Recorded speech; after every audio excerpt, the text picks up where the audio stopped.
4년 동안 수천만 명의 인명피해를 낳은 1차 세계대전을 끝으로 패전국이 된 독일은 승전국에 의해 베르사유 조약을 체결합니다.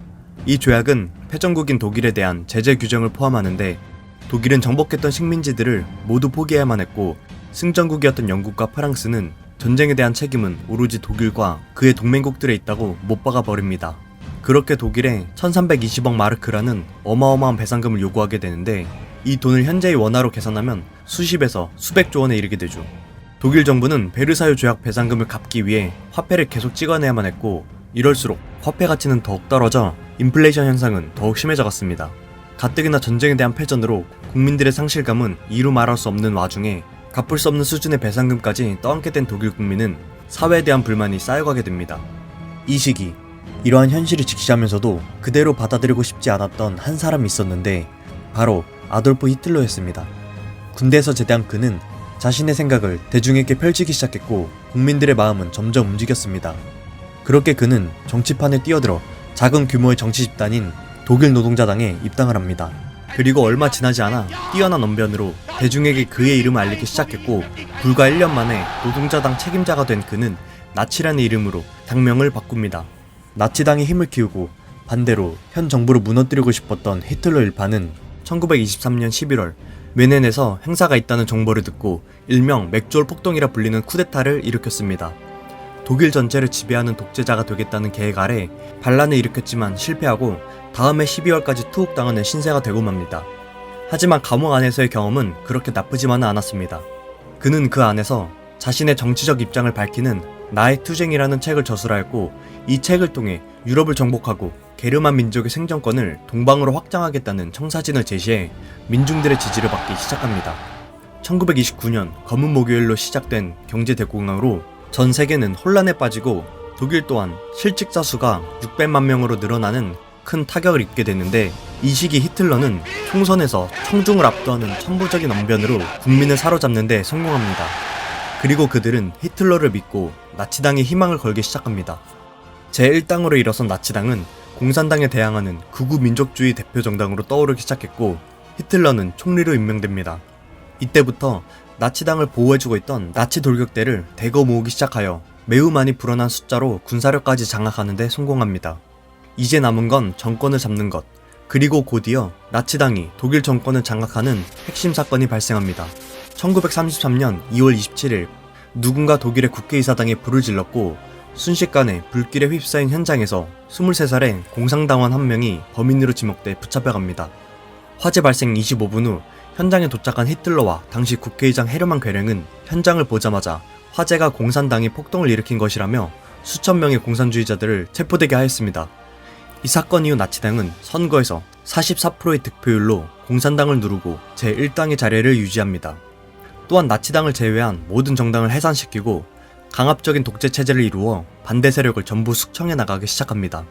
이후 힌덴부르크 대통령이 사망하면서 히틀러는 대통령과 총리를 겸한 총통의 자리에 오르게 되고 침략 전쟁을 위해 국민을 동원합니다. 그리고 1934년 그의 유럽을 향한 침략이 시작됩니다.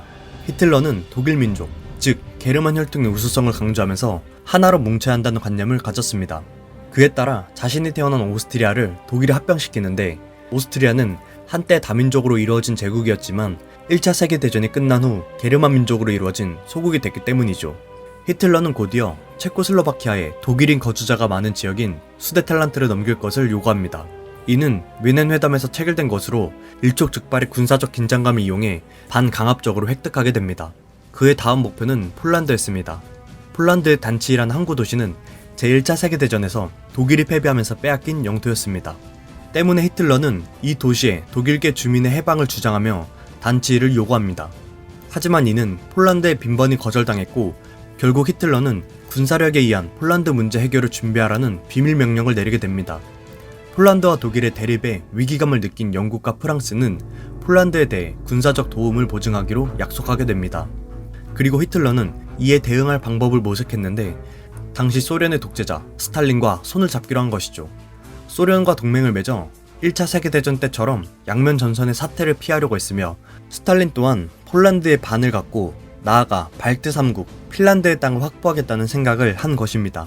그리고 마침내 2차 세계대전의 시작을 알리는 폴란드 침공을 단행합니다. 1938년 9월 1일 독일은 폴란드의 선전포고 없이 새벽 4시에 기습 공격을 시작으로 항공기와 전차 부대를 사용한 전격전의 전략을 사용합니다. 기동성을 최대한 활용하여 빠르게 치고 들어간 독일은 중심부 타격을 시도하였고, 폴란드는 독일에 맞닿는 국경선에 병력을 매우 넓고 얇게 배치하여 방어하는 전략을 보였습니다. 지난 1차 세계대전의 패배로 오랜 기간 전쟁 준비를 해온 독일은 1000대가 넘는 전투기와 항공기 등을 보유한 강력한 장비로 10분의 1밖에 안 되는 폴란드군의 전투기 무기들을 순식간에 압도하기 시작했습니다. 독일의 서부전선의 침공에 이어 비밀협정에 따라 소련 또한 동부전선의 폴란드 침공을 단행하였습니다. 양쪽에서 전쟁이 오는 것을 막아야 했던 폴란드는 방어가 더 이상 불가능하다고 판단하여 모든 군대를 중립국인 루마니아로 대피시킵니다. 당시 폴란드와 동맹이었던 영국과 프랑스는 독일이 폴란드 침공 때 선전포고는 했지만 직접적인 군사적 행동에는 나서지 않았습니다.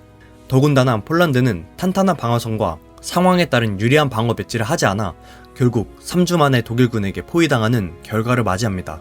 영국과 프랑스의 신속한 도움을 기대했던 폴란드는 전쟁에서 참패하고 독일과 소련이 독소 불가침 조약에서 합의한 대로 폴란드를 동서로 분할 점령하게 됩니다.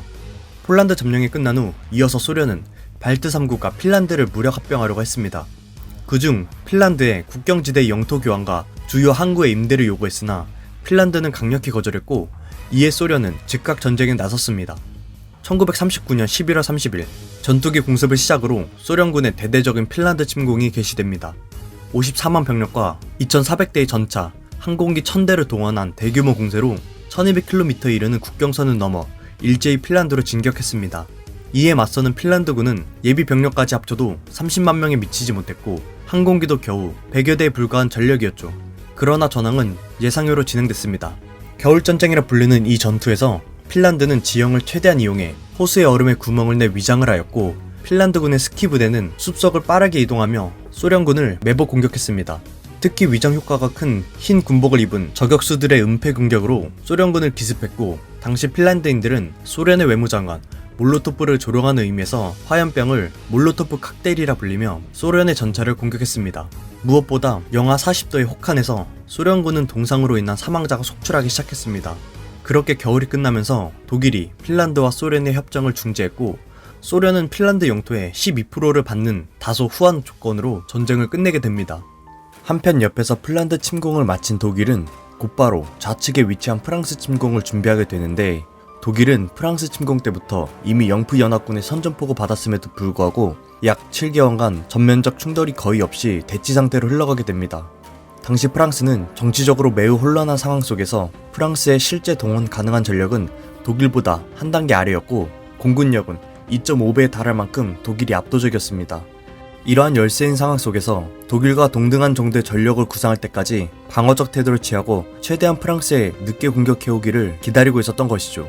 반대로 독일은 많은 물자를 확보해놓지 못한 상황 속에서 프랑스와 싸울 작전이 제대로 세워지지 않았기 때문에 양국은 서로의 눈치를 보며 긴박한 대립 상황만 오가게 됩니다. 그리고 마침내 1940년 5월 10일 프랑스 점령을 위한 독일의 움직임이 시작됩니다.